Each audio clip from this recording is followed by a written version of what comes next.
আন্তর্জাতিক অপরাধ ট্রাইব্যুনাল সাবেক প্রধানমন্ত্রী শেখ হাসিনার বিরুদ্ধে মানবতা বিরোধী অপরাধের অভিযোগে মৃত্যুদণ্ডের সাজা ঘোষণা করলেও তিনি এখন যে দেশের আশ্রয়ে আছেন সেই ভারত সরকার এই ঘটনায় তাৎক্ষণিক কোনো প্রতিক্রিয়া জানায়নি।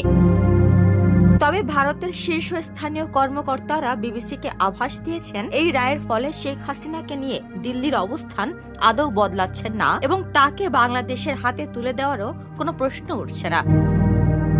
বস্তুত শেখ হাসিনা এই পর্বে জবে থেকে ভারতে পা রেখেছেন, মানে সেই 5ই আগস্ট 2024 থেকে আজ পর্যন্ত এদেশে তাকে আশ্রয় বা আতিথেয়তা দেওয়া নিয়ে ভারতের অবস্থান অবিকল একই রকমই আছে।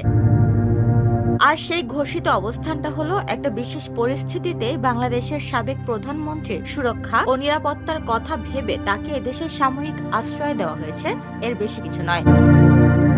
আজ বাংলাদেশে আন্তর্জাতিক অপরাধ ট্রাইব্যুনাল শেখ হাসিনার বিরুদ্ধে সাজা ঘোষণার পরেও ভারতের সেই অবস্থান অপরিবর্তিতই থাকছে।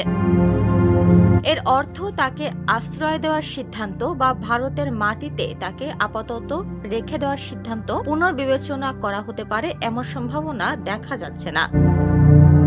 তবে এখন এই প্রশ্ন উঠতেই পারে, দুই দেশের মধ্যকার অপরাধী প্রত্যাপন চুক্তি অনুসারে বাংলাদেশ ভারতের কাছে শেখ হাসিনাকে হস্তান্তরের যে দাবি বা অনুরোধ জানিয়েছিল তার এখন কি হবে? এর সহজ উত্তর হলো, সেই চিঠি পাওয়ার পর বছর ঘুরতে চললেও ভারত সেটি নিয়ে এতদিন একেবারে চুপচাপ বসেছিল, কিন্তু এবারে হয়তো তা নিয়ে মুখ খোলার জন্য তাদের উপর চাপ বাড়বে। উপমা রায়, সোনালী নিউজ, ঢাকা।